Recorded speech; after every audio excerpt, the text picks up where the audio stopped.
Hello friends, எல்லாருக்கும் வணக்கம். இன்றைக்கி நம்ம வீடியோவில் என்ன பார்க்க போகிறோம் அப்படின்னா, சின்னவங்கலேருந்து பெரியவங்க வரைக்கும் எல்லாருக்கும் ரொம்ப ரொம்ப ரொம்ப பிடிச்ச பொரிய உருண்டை எப்படி பண்ணலாம் அப்படின்னு சொல்லிட்டு பார்க்கலாங்க. அதுக்கு வந்து ஃபஸ்ட்டு பொரியை வந்து லைட்டாக ஒரு 2 நிமிஷத்துக்கு வந்து மீடியம் ஃப்ளேமில் வச்சு லைட்டாக ஃப்ரை பண்ணி எடுத்துக்கோங்க. நல்லா கிறிஸ்பியாக வரத்துக்கோசரம் நான் வந்து 3 கப் எடுத்திருக்கேன். நீங்கள் எந்த கப்பில் எடுத்துக்கிறீங்களோ அதுலேயே வந்து வெல்லமும் எடுத்துக்கோங்க. ஸோ ஒரே கப்பாக இருக்கட்டும்.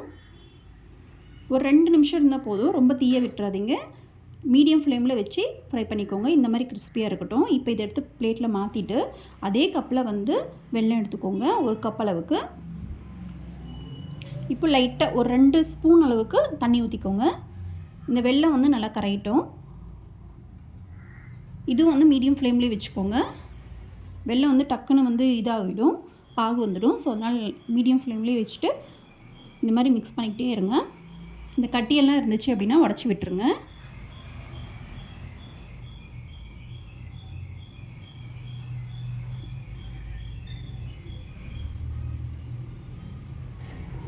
இப்போ பாருங்கள், இது வந்து எல்லாமே வந்து கட்டி இதாகிடுச்சு. இப்போ நுர வர ஆரம்பிச்சிடுச்சு. இந்த ஸ்டேஜில் வந்து நம்ம ஒரு கிண்ணத்தில் வந்து தண்ணி எடுத்து வச்சுக்கோங்க. இன்னும் டக்குன்னு வந்து அந்த பாகு பாதம் வந்துடும். இந்த மாதிரி நல்லா மிக்ஸ் பண்ணிக்கிட்டே இருந்துட்டு ஒரு கிண்ணத்தில் தனியாக வந்து தண்ணி எடுத்து வச்சுட்டு அந்த தண்ணியில் எடுத்து போட்டு பாருங்கள். நான் காமிக்கிறேன்.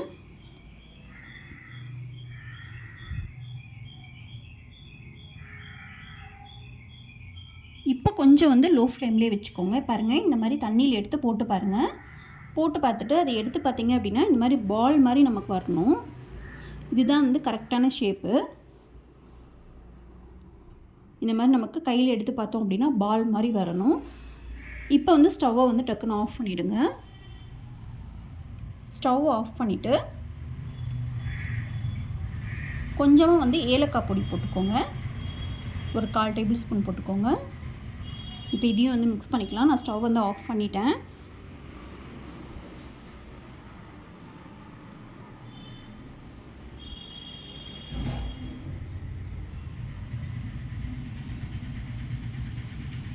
இப்போ வந்து நம்ம பொரியை வந்து போட்டுடலாம்.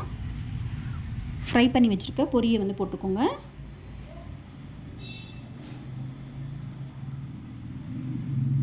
போட்டு நல்லா வந்து மிக்ஸ் பண்ணிக்கோங்க. இது வந்து சூடாக இருக்கும்போது மட்டும் கையில் சூடாக இருக்கும்போது பிடிச்சா மட்டும்தான் வரும் பொரி உருண்டை. ஸோ அதனால் ஆறுறதுக்கு முன்னாடியே வந்து ரவுண்ட் பண்ணிவிடுங்க.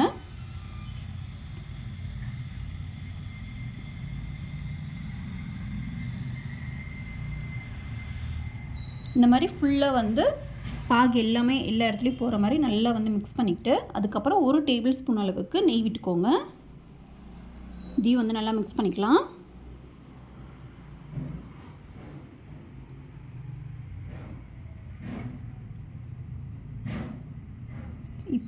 இப்போது கையில் வந்து அரிசி மாவு கொஞ்சம் போட்டுக்கோங்க. அப்போ தான் வந்து கை வந்து கரெக்டாக அது வந்து ஒட்டாமல் வரும். அரிசி மாவு கையில் அப்ளை பண்ணிவிட்டு அதுக்கப்புறம் வந்து பிடிங்க. கொஞ்சம் சூடாக இருக்குது, கொஞ்சம் ஆறட்டும். ரொம்ப ஆறிடுச்சு அப்படின்னா கண்டிப்பாக வந்து பொரி உருண்டை வராதுங்க. அதனால் லைட்டாக சூடாக இருக்கும்போதே வந்து வச்சுடுங்க.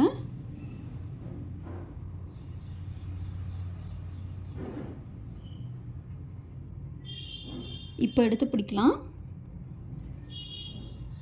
உங்களுக்கு எவ்வளோ சைஸில் வேணுமோ அந்த சைஸில் வந்து பிடிச்சிக்கோங்க. கொஞ்சம் நல்லா கொஞ்சம் அழுத்தி பிடிச்சிக்கோங்க. அவ்வளோதாங்க, ரொம்ப சிம்பிளாக வந்து பொரி உருண்டை ரெடி ஆகிடுச்சு. வெறும் அந்த பாகு மட்டும் தெரிஞ்சால் போதும். அந்த தண்ணியில் எடுத்து போட்டுறப்போ நமக்கு பால் மாதிரி வந்துச்சு அப்படின்னா நீங்கள் உடனே ஸ்டவ் ஆஃப் பண்ணிவிட்டு பொரியை வந்து போட்டு மிக்ஸ் பண்ணிவிட்டு சூடான பதத்துலேயே வந்து நீங்கள் கையில் வந்து அரிசி மாவு அப்ளை பண்ணி இந்த மாதிரி ரவுண்ட் பண்ணி வச்சுக்கோங்க. அவ்வளோதாங்க பொரி உருண்டை.